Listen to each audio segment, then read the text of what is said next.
ان میں چند ایک پولیس مقابلے ایسے بھی تھے جو متنازع تھے، جن پر تنقید بھی بہت ہوئی اور ابھی بھی ہوتی ہے ان کے متعلق تنقید۔ لیکن اب یہ جتنی بھی ایف آئی آرز درج ہوئی ہیں نا، ان میں تمام موسٹلی ایف آئی آر جو ہیں ان میں نامعلوم ساتھی جو ہیں وہ چھڑانے آتے ہیں، یا کچھ ایسے لوگ جو مرنے والے جرائم پیش افراد ہوتے ہیں ان کے قریبی رشتہ دار جن کا خونی رشتہ بھی ہے، بھائی، باپ، کزن، یا اور کوئی ایسے لوگ جن کا ان سے قریبی رشتہ ہے، ان کو بھی نامزد کیا گیا ہے۔ اب جتنے بھی نامزد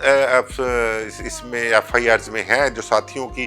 فائرنگ سے جنہوں کے پیارے جو ہیں وہ مارے گئے ہیں، اب یہ تو شہر بھر میں چلتے پھرتے شوٹرز ہی ہیں، اور یہ ظاہری بات ہے اپنی جان بچانے کے لیے، اپنے آپ کو سی سی ڈی سے، پولیس سے بچانے کے لیے روپوش ہیں، انڈر گراؤنڈ ہیں، دوسرے شہروں میں چلے گئے ہیں یا دوسرے صوبوں میں چلے گئے ہیں۔ اب اگر آج کے واقعے کے ملزمان کو فوری گرفتار کر کے ان کو کافر کردار تک نہ پہنچایا گیا، میں بات کر رہا ہوں ریحان بٹ کی اور اس کے ساتھیوں کی۔ آپ دیکھتے ہیں کہ بادامی باغ والا تو وقوع ہو گیا، وہاں کی تو سی سی ٹی وی فوٹیجز کوئی منظر عام پر نہیں آئی، لیکن جو نواں کوٹ میں واقعہ ہوا ہے، کیونکہ کالعدم تنظیم جو ہے اس کا ہیڈ کوارٹر ملتان روڈ پر یتیم خانہ چوک کے پاس ہے، اور اس کے ساتھ ہی ملحقہ ایک پیٹرول پمپ ہے۔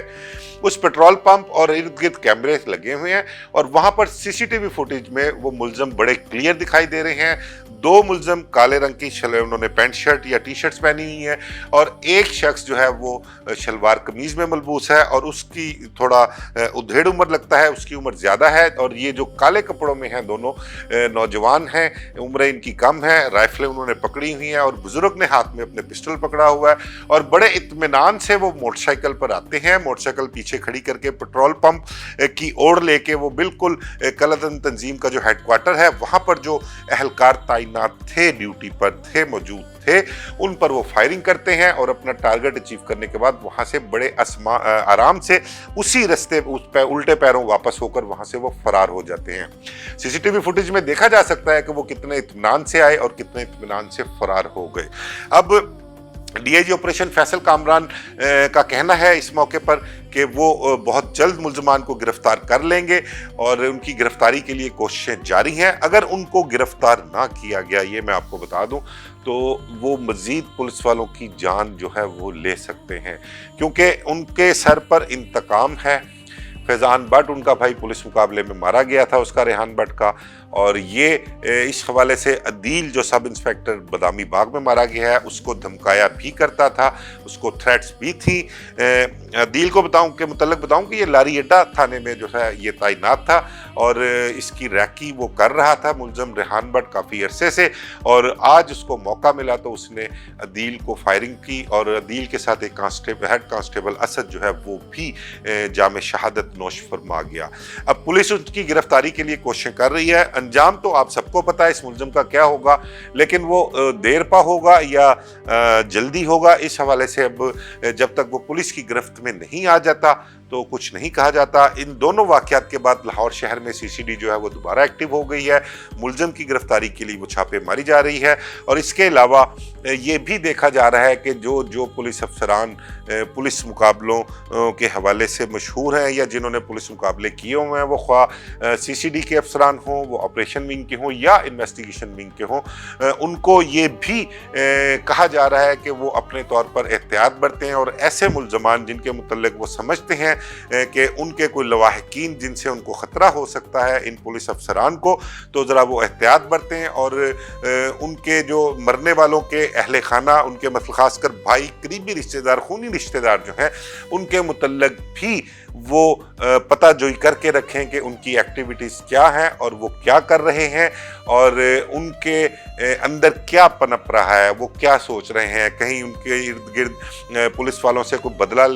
لینے کا تو نہیں سوچ رہے۔ ان ساری چیزوں کے متعلق جو ہے وہ غور بھی کیا جا رہا ہے، اور خاص کر پولیس انکاؤنٹرز میں شامل جو افسران ہیں ان کو یہ کہا گیا ہے کہ وہ اس حوالے سے مکمل احتیاط کریں، اور اپنے ارد گرد جب بھی وہ ٹریول کریں، باہر نکلتے ہیں تو ارد گرد ذرا مشکوک موٹر شکل سواروں پر نظر رکھا کریں اور اگر ذرا سے بھی ان کو کوئی بھنک پڑے کسی کے متعلق تو اس کے خلاف فوری طور پر جو ہے وہ کارروائی کی جائے۔ بہرحال دیکھتے ہیں کہ ریحان بٹ کو پولیس کب گرفتار کرتی ہے، وہ کب اپنے انجام کو پہنچتا ہے، اور اگر وہ فوری طور پر گرفتار نہ ہوا، روپوش رہا، تو مزید پولیس افسران کی جان کے لیے خطرے کا باعث بن سکتا ہے۔ مجھے اجازت دیجیے، اللہ حافظ۔